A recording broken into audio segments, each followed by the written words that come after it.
Primeira Igreja Presbiteriana em Petrolina. Uma igreja para frequentar, muito mais uma família para pertencer. O livro dos Atos dos Apóstolos, Deus em missão através da igreja. Quem viu lá o subtema de hoje? As frentes de ataques contra a igreja. As frentes de ataques contra a igreja. Ou as estratégias de ataques contra a igreja. E nós temos isso aí no capítulo 5 e uma parte do capítulo 6.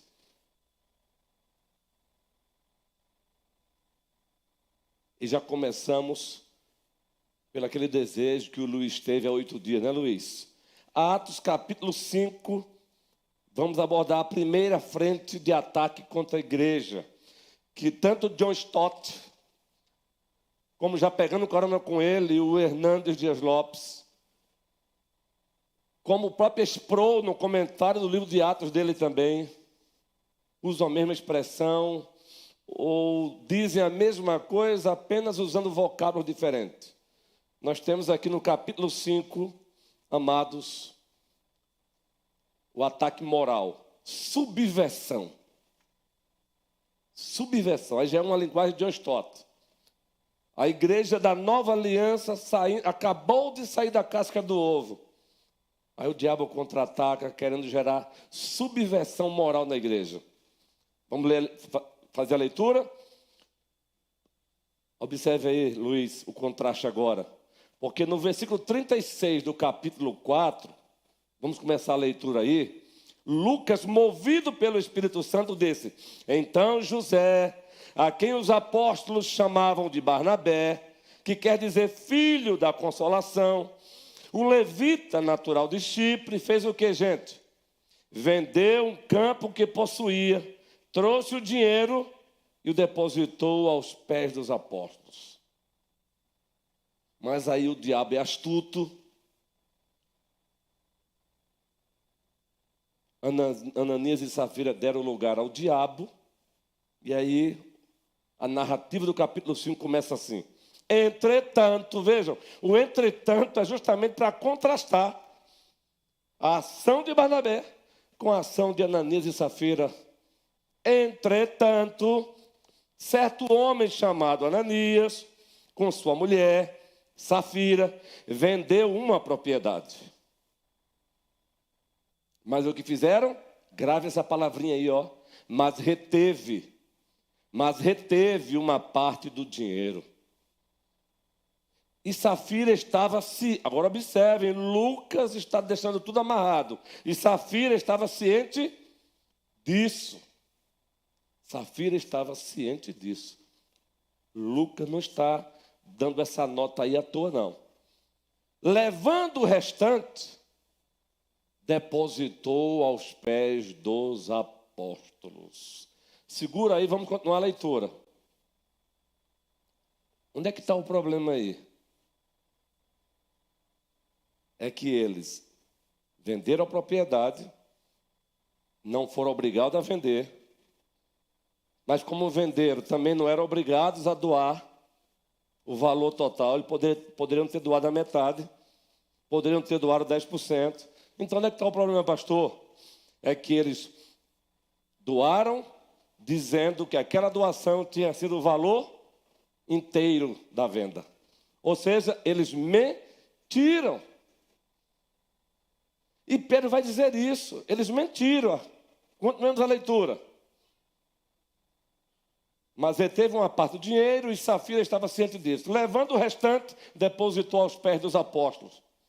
Versículo 3. Então Pedro disse: Ananias, por que você permitiu que Satanás enchesse o seu coração, para que você mentisse ao Espírito Santo?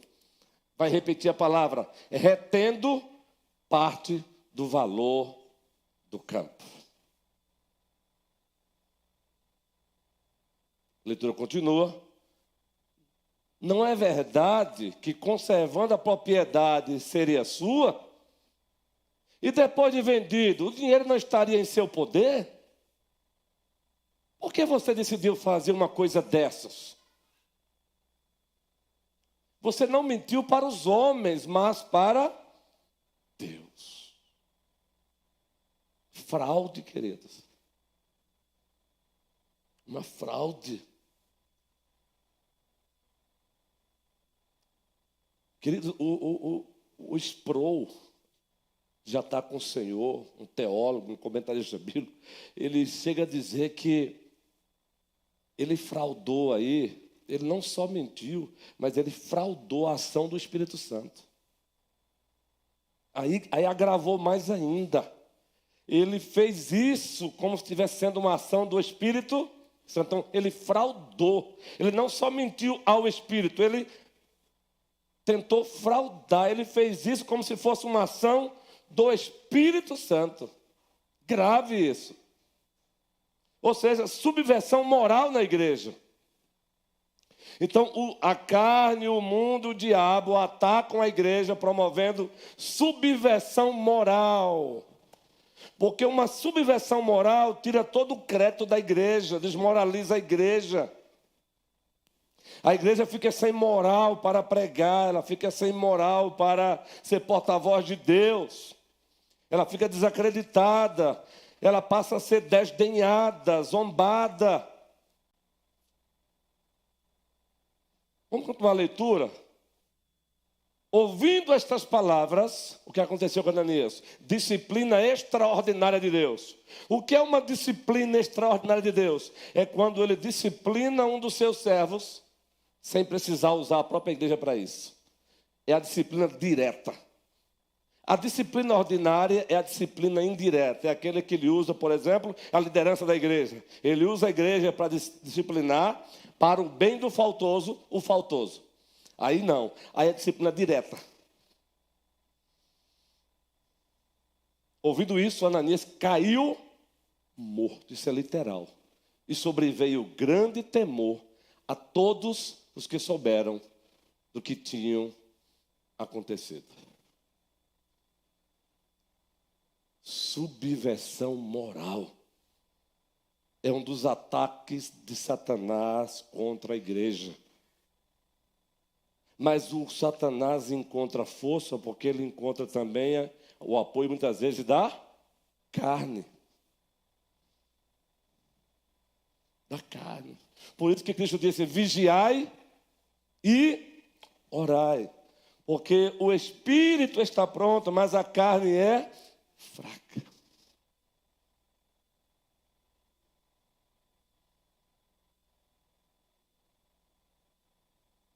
Nós precisamos tomar cuidado, não foi por acaso que no Sermão do Monte, capítulo 5, Cristo disse, vós sois o sal da terra. Se o sal se tornar insípido, para nada mais presta, a não ser jogado ao chão e pisado pelos homens, pois no primeiro século o sal insípido servia de pavimentação. E era pisado pelos homens. Ou seja, o microfone é para o pastor Abraão, que ele quer falar aqui, com certeza vai sair pérola aí. Ou seja, uma igreja desdenhada, uma igreja zombada, uma igreja sem crédito, uma igreja sem moral, uma igreja insípida, uma igreja que não influencia, que não faz a diferença, sendo ela diferente na perspectiva de Deus. Pastor Abraão. Grato e paz a todos. Amém, guerreiro. Eu queria fazer uma observação minha sobre esse texto aí. Ouvindo estas palavras, Ananias caiu morto. Essa palavra morto, hoje, se aplica às nossas vidas. Porque muitas vezes, como cristão, como crente, como servo do Senhor, não é? Estamos sem cumprir ou fazer aquilo que Deus quer que nós façamos, amar, não é? Evangelizar, pregar, compartilhar. E muitos estão mais vivos em coisas do mundo, dos prazeres do mundo, e espiritualmente falando, eles estão o quê? Mortos. Então, essa aplicação de ele padeceu, né, morreu logo ali, foi morto. Então, nós, como cristãos, andamos como mortos. Não lemos a Bíblia, não oramos com a esposa, com a família, não é? Entendeu? Não evangelizamos, não respeitamos. Muitas vezes temos mais a reclamar, a murmurar do que realmente agradecer ao Senhor. Então, essa figura desse homem, ele está diante de Deus morto. Morto. Não funciona a sua vocação, a sua oração, porque ele está como um morto, reclamando, não é?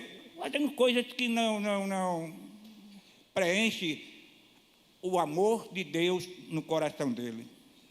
Ou seja, o que o pastor Abraão acabou de fazer foi uma aplicação estendida, não é? Fazer uma analogia, não é? Aí foi uma morte literal. Então ele pegou um gancho para dizer o seguinte: infelizmente, tem muita gente viva, mas ela está morta. Obrigado por essa aplicação estendida, guerreiro. Agora, já pegando um gancho com ele também, ora, se não acontece hoje literalmente isso, da forma que aconteceu, mas continua acontecendo disciplina extraordinária. Pode acontecer também literalmente, nós é que não estamos atentos para isso. Na primeira carta aos Coríntios, capítulo 11, o problema lá era outro. O problema lá, a banalização do culto. Lembram lá? Aí Paulo vai fazer uma afirmação que muitos hoje não gostam, não querem nem que pegue sobre isso. Ele vai dizer: em virtude desses pecados, paráfrase, é por isso que tem muitos enfermos ou doentes e muitos que dormem, ou seja, morte. Morte. Deus faz isso hoje? Faz. Não com o mesmo formato que fez com Ananias, mas ele faz. Nós é que muitas vezes não estamos atentos a isso. É por isso que tem muitos doentes entre vós e outros que dormem. A palavra dormir ali é eufemismo para morte. O que Paulo está dizendo é por isso que Deus tem derramado a sua disciplina sobre vocês. Porque vocês estão banalizando o Evangelho, banalizando a ceia do Senhor. Acontece. E como acontece? Lá em Tiago, pastor Abraão, já adiantando aí o seu gancho, ele vai dizer: confesse os vossos pecados uns aos outros e ore uns pelos outros para que sejam curados, Se você pegar os bons exegetas hermenêuticos, eles vão dizer que quando Tiago diz isso, está se referindo a enfermidades oriundas de pecado. Enfermidades oriundas de pecado. Não é que o nosso Deus é carrasco, qualquer falha nossa ele vai mandar uma enfermidade. Não, esse não é o nosso Deus. Mas ele, por amor, quando a gente fica quanto mais... Está caindo a chave aqui. O que foi que ocorreu aqui? Gente, vocês vão dar risada agora. O bolso furou aqui e caiu a chave. Eu vou segurar logo aqui, dá licença, viu? Família é assim mesmo. Já está aí? Ela já fez assim. Cai, acontece hoje. Literalmente acontece hoje. Eu estava citando que texto aí, gente? Me ajudem. Tiago. Consequência do pecado. Nem toda enfermidade é consequência de desobediência, mas algumas enfermidades são consequências sim, e precisamos estar atentos. Hebreus capítulo 12, lá encontramos Deus dizendo: Deus disciplina quem ama. E diz mais: aquele que ele não disciplina, triste desse, porque ele é um bastardo. Por isso eu gosto de dizer: feliz é você quando eu sou procurado por uma ovelha. Uma vez eu fui procurado por uma ovelha na Grande Recife e disse assim para mim, aliás, foi no Sertão. Não, foi na Grande Recife. Pastor, eu pequei contra Deus. E sinceramente, eu quero dizer que eu estou achando algo muito ruim em mim, está acontecendo algo ruim. Uma tristeza assim, pastor. O que é isso? Eu digo: Deus seja louvado. Deus seja louvado por você estar passando por esse algo ruim, por essa tristeza. É Deus chamando você ao arrependimento, amigo. É o Espírito Santo testificando no teu coração que você está desalinhado com Ele. Em Efésios 4, Paulo diz: não entristeçais o Espírito. Então Deus faz isso hoje também, pastor Abraão. Formatos diferentes, mas faz literalmente. E pegando o gancho com o Senhor, que foi o que o Senhor fez, Ele também faz isso numa aplicação bem estendida. Subversão moral. É por isso que Ele manda a igreja disciplinar os faltosos, para que não haja subversão moral na igreja. Quando nós não praticamos a disciplina bíblica, uma das marcas da verdadeira igreja, o que acontece? A gente promove subversão moral na igreja. A gente ofende o próprio Deus. 3 marcas clássicas de uma igreja verdadeira. Uma delas é a disciplina bíblica. Eu ouso dizer que tem muita igreja hoje desacostumada com isso. Agora, é disciplina bíblica. É disciplina bíblica para restaurar. Mateus 18, 1 Coríntios 15. Vocês já imaginaram eu estar aqui agora? Que o Senhor nos livre disso, nos proteja. E numa assembleia da igreja, como docente, eu tenho que dizer que fulano de tal, depois de todo o processo normal, colégio pastoral, resolvemos, no nome do Pai, do Filho e do Espírito Santo, excluir da igreja. Como você reagiria? Agora excluir para o bem dele. Seja entregue a Satanás para a punição da carne. E no dia do Senhor ele seja salvo. Claro que não é salvação pelas obras, não. Como nós reagiríamos, hein? A gente lê a primeira carta aos Coríntios, capítulo 5, mas porque nós estamos num abismo cronológico, a gente nem percebe a força disso, né? Gente, Paulo está dizendo, seja entregue, ele está falando de um membro da igreja, gente. Um membro que estava se deitando com a sua madrasta, gente. E ele chega e diz, ele olha para a igreja e diz assim, vocês estão tão cheios de si que não estão percebendo isso. O que está acontecendo entre vocês aqui, nem os gentios. Isso para os gentios é horrível e vocês não estão percebendo isso. Pois mesmo ausente, mas junto em espírito com vocês, eu já determinei que o tal seja tirado do vosso meio. Como você reagiria, gente? O que você diria do colégio pastoral da igreja? Isso é um absurdo. Isso é falta de amor. Não é assim? Isso é falta de amor. É claro e evidente que muitas vezes nós precisamos tomar cuidado para não usar a disciplina bíblica como ferramenta de vingança, né? Então, eu tenho um desafeto na igreja, pode ser até um colega meu, e agora eu vou aproveitar um vacilo dele. Devo até levar o caso dele para o colégio pastoral, para o bem dele, mas já tenho outra motivação, me vingar dele. Aí é desgraça total, né? Aí todo mundo padece. Mas estão entendendo o que é isso aí, guerreiro? O ataque do diabo? Nós precisamos vigiar. O diabo ataca na área moral da igreja. Subversão moral da igreja. E ele está ali, ó, de olho, ó. Um vacilou, um baixou o escudo da fé, aí o dardo chega e ataca. Está lá, 1 Coríntios, um membro da igreja se deitando com a esposa do seu pai, madrasta. Está lá, gente. Agora você vai para o Antigo Testamento, volta um pouquinho, e todos os comentários que eu pesquisei, a maioria faz menção a isso. Você lembra de alguma coisa no Antigo Testamento? De alguém que fez algo mais ou menos pesado também, e agora lá foi disciplina.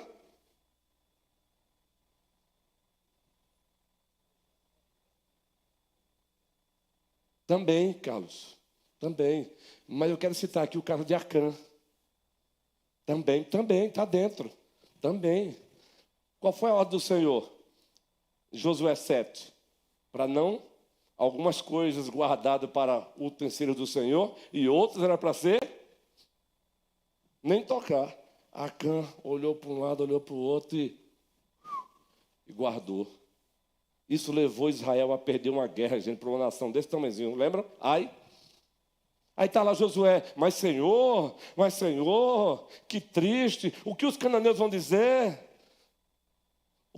O que os amorreus vão dizer, Senhor? Aí o Senhor diz, por que você está prostrado aí? Levante-se.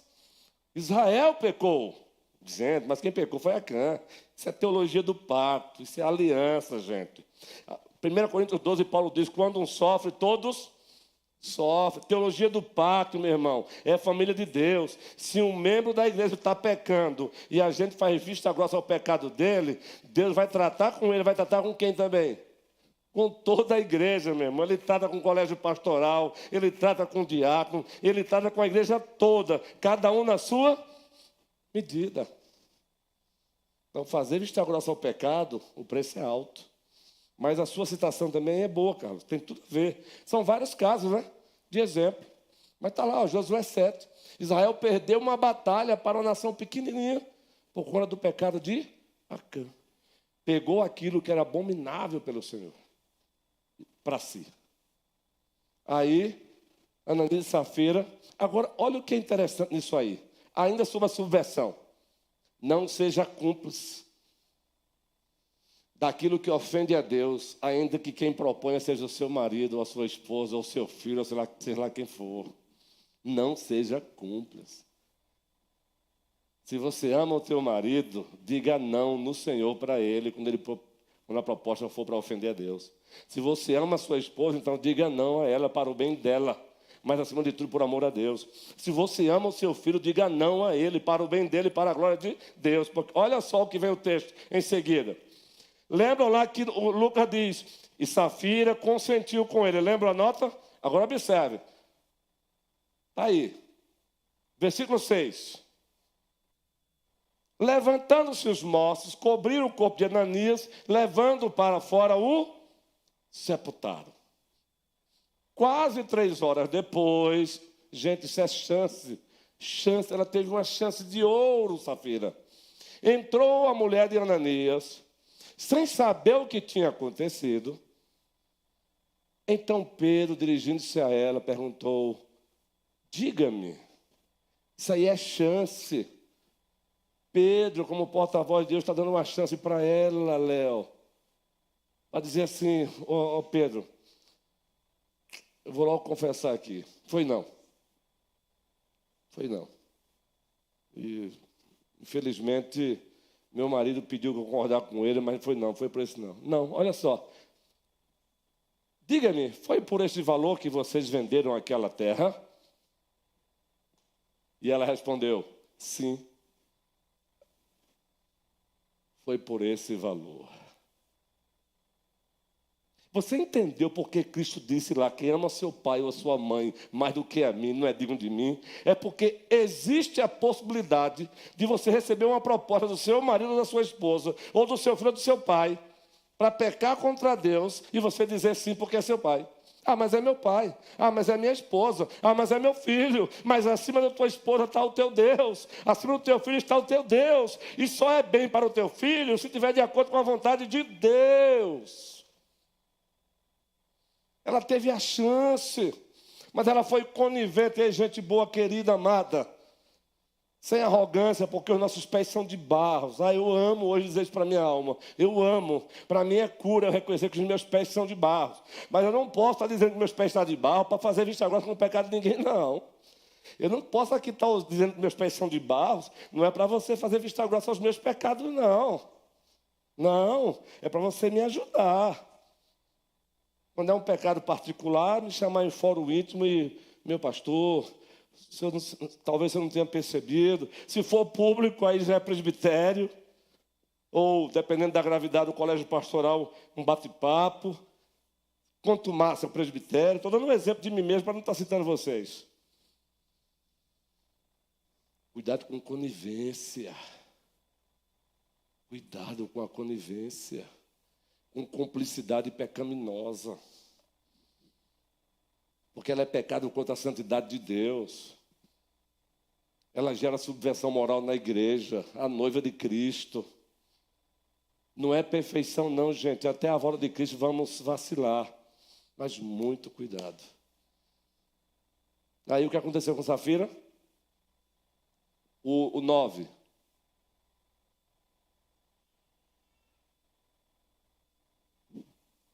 Vai chegar a essa. A sonoplastia ela é uma benção. Eles estão lidando com máquina, né? Máquina tem que ter esse tempozinho mesmo. Então Pedro disse: por que vocês entraram em? Nem todo acordo tem a chancela de Deus, viu? Guarde isso, por favor. Nem todo acordo tem o selo de Deus, não é, Marlene Guerreira? Então, por favor, guarde isso.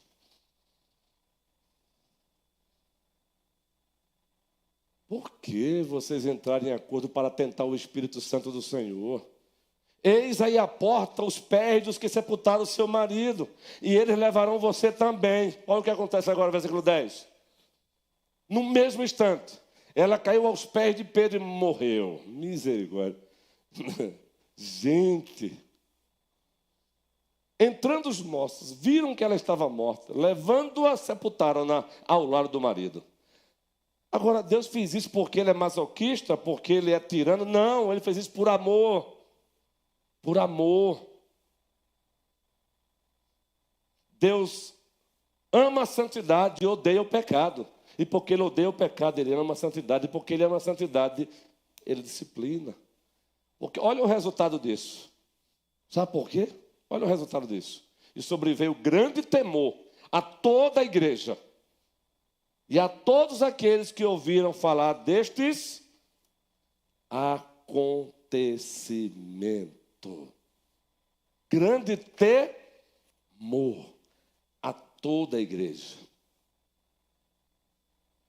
Deus tem propósito até na disciplina. Não é disciplinar por disciplinar, é para restaurar o seu povo e zelo pela sua santidade. Gente, você sabe por que Moisés não entrou na terra que mana leite e mel? Que apontava para os novos céus e a nova terra? Que ele vai entrar?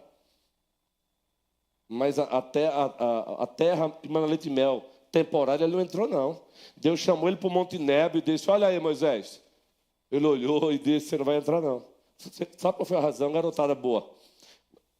Eu estava aqui com o presbítero Humberto há pouco e percebendo, vocês já estavam com os olhos fechados, que vocês deram as mãos e fizeram uma oração. Deus seja louvado. Na hora de puxar a orelhazinha, como liderança, a gente puxa. Mas na hora de elogiar também, para a glória de Deus, a gente elogia. Entenderam? A rota é essa. Mas vocês entenderam por que Moisés não entrou? Não? Está lá liderando o povo de Deus. E o povo dando nó. Eita, povo guerreiro. Aí Deus disse para Moisés, o povo querendo água, zangado. Lá no Egito. Olha, gente, que coisa, né? No Egito a gente tinha isso. Moisés, vamos morrer de sede aqui, Moisés. Aí Deus chega para Moisés e diz: Moisés, isso num outro momento, viu? Fale a rocha. Porque teve 2 momentos aí. Fale a rocha. Nesse momento, Deus disse: fale apenas a rocha. Moisés estava indignado. Foi o que ele fez com a rocha? Feriu a rocha. Ele fez o que Deus mandou? Olha a palavra de Deus. Você não me santificou diante do povo. Vocês estão entendendo como é que Deus trata a desobediência? Estou falando de Moisés. Você não me santificou diante do povo. O pecado do povo não justificou o pecado de Moisés. Mas para você não achar que ele perdeu a salvação, não tem nada a ver com isso. Jesus está no monte da transfiguração. Quem é que aparece conversando com Jesus? Moisés. Louvado seja o nosso Deus. Não tem pecado mais que nos arranque das mãos do Senhor Jesus. Pecou por nos amar, Ele nos disciplina, nos trata, mas não tem pecado mais que nos arranque das mãos de Jesus Cristo. A Ele a glória. Está lá Moisés conversando com Jesus e vamos encontrar Moisés nos novos céus e na nova terra. Mas ele pagou o preço. Então não faça acordo pecaminoso, não seja cúmplice. Prefira estar ao lado de Deus sempre. Prefira estar ao lado de Deus sempre. Prefira estar ao lado de Deus sempre. Pode falar. Microfone para o guerreiro aqui. Presbítero Humberto.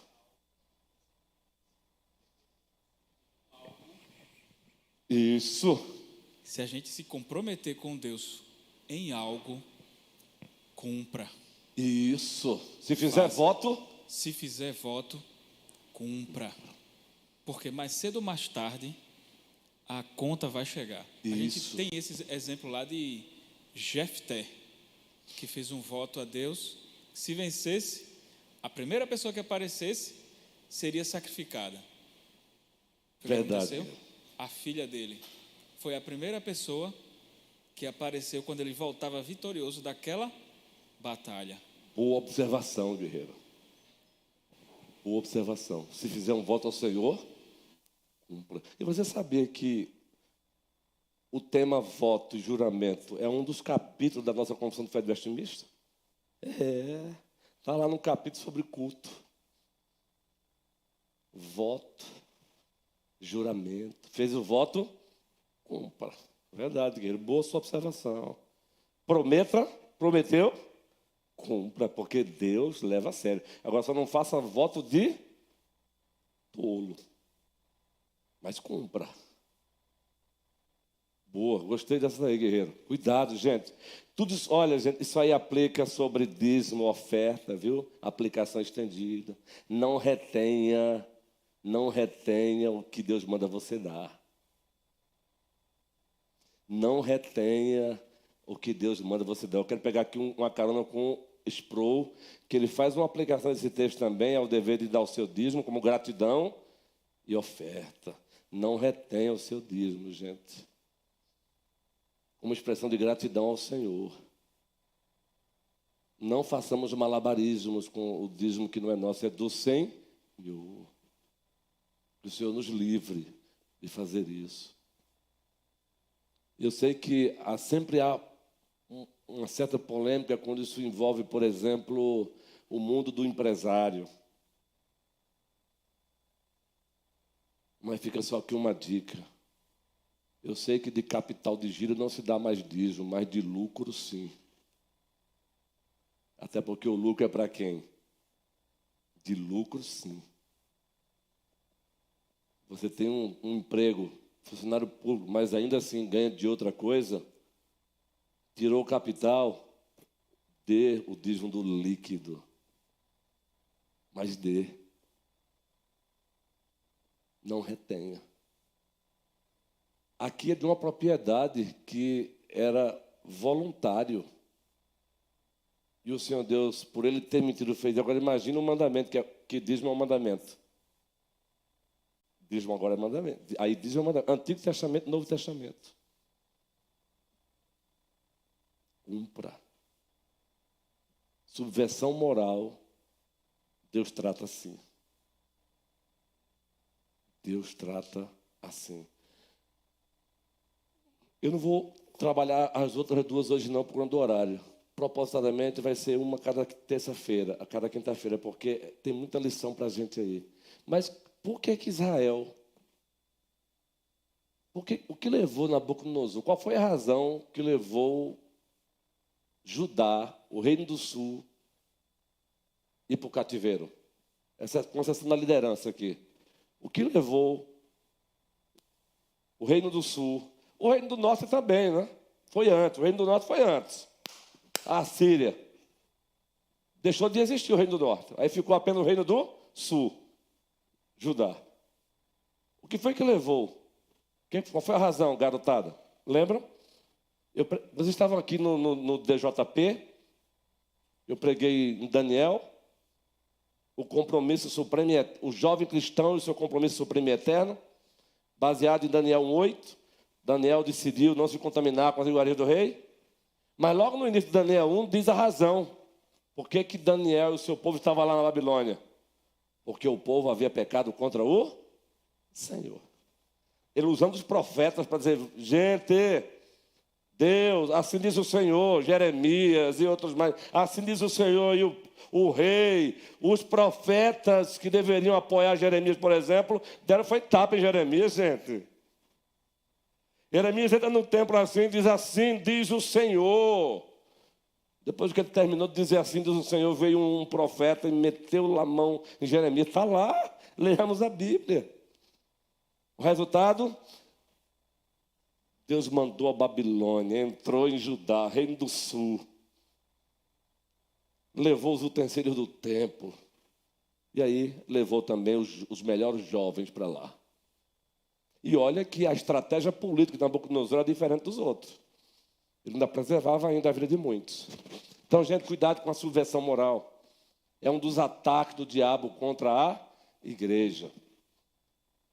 Agora, é preciso tomar cuidado com os dois, como tratar também disso, não é? Porque há perdão de Deus, a cura de Deus, a graça de Deus. Não podemos esquecer disso, não. Aliás, quem vai estar aqui sábado, a nossa mini conferência para a família, qual é o tema nosso aí para a mini conferência para a família? Quem lembra? A graça e o perdão, preservadores do casamento e da família. É a graça e o perdão que preserva também a relação fraternal na família, viu? Você brigou com seu irmão, é a graça e o perdão que preserva. É a graça e o perdão que preserva a relação de filho com pai, filho com mãe. É a graça e o perdão, eu não vou aqui adiantar o sermão que o reverendo Darlan vai pregar. Vai ser uma bênção, eu estou dizendo isso, é a graça e o perdão. Aliás, eu tive o privilégio de escolher esse tema aí e passar para ele. E passar para o Ministério de Família. Ele amou, quando eu passei para ele, ele disse, eita, que maravilha esse tema. Há perdão de Deus, mas não se esqueça, tem consequências. Lembra de Davi? Davi deu lugar ao hedonismo pagão por um momento. Demos o sermão domingo à noite, a família sob ataque do hedonismo pagão, porque tem o hedonismo cristão. Um dos sermões lá para o finalzinho da série vai ser o hedonismo cristão. A família e o hedonismo cristão. Quem foi que deu lugar por um momento ao hedonismo pagão? Davi. O bem maior é o prazer. Aí olhou assim, era para ir para a guerra, não foi. Passeando pelo palácio. Aí olhou, estava lá uma mulher, linda, diz o texto. Foi o que ele fez? Abusou da autoridade de rei. Olha, foi assim, foi derrubando tudo. Abuso da autoridade, porque ele sabia. Ele procurou saber quem é essa mulher. E vocês acham que alguém não disse para ele, é a esposa do teu soldado? Disse sim. Mas ele fez o quê? Mande chamá-la. Fez o que mais? Se deitou com ela. Resultado? Engravidou. Para esconder a gravidez, mandou chamar o soldado dele. Sabia ou não sabia? Sabia. Ele mandou chamar o soldado fiel. Olha só, gente. Um abismo chama outro abismo. Não foi o que ele fez com o soldado dele? Primeiro disse assim, ó, vai deitar com tua esposa.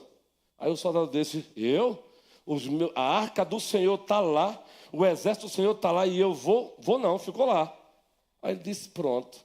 Segundo momento, toma um aqui, toma um vinhozinho aqui comigo, mais um copo, mais um gole. Gente, olha como um abismo chamou outro abismo, né? Mais um gole, e o cara ficou bêbado e foi? Foi não. Olha que tragédia, gente. Vê só, Luiz, que tragédia. Davi. Joabe. Coloque Urias no pelotão de frente. Quando estiver na batalha, deixe-o sozinho para que ele morra. Agora, quem levou essa sentença? Gente, requinte de crueldade. Na linguagem de hoje penal, Daniel, seria o que aí, guerreiro? Crime doloso com qualificações, não é, guerreiro? Me ajude aí.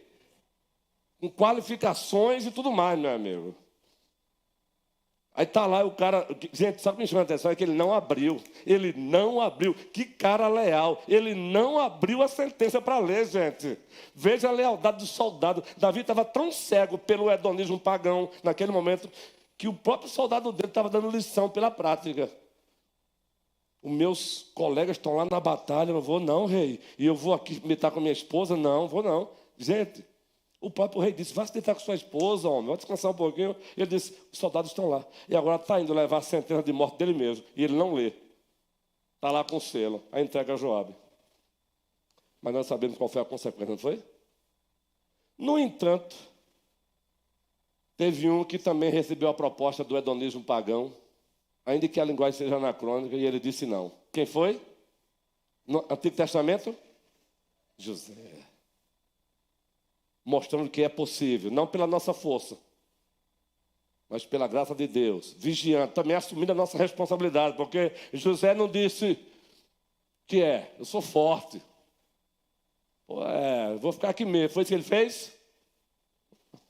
Não, meu amigo, foi o que ele fez? Vocês acham que ele fugiu porque ele não sentiu nada? Não, meu irmão. Ele já estava sentindo arrepio no corpo dele todinho. Ele carregava o mal dentro dele, mas foi o que ele fez. Eu não vou pecar, primeiro contra o meu Senhor, que me confiou toda a sua casa e seus bens. E acima de tudo, eu não vou pecar contra o meu Deus. Mas conhecendo também a sua fraqueza, ele fez o quê? E quando ele está correndo, o que é que a esposa de Potifar faz? Pega a roupa dele. Corre. Disse não.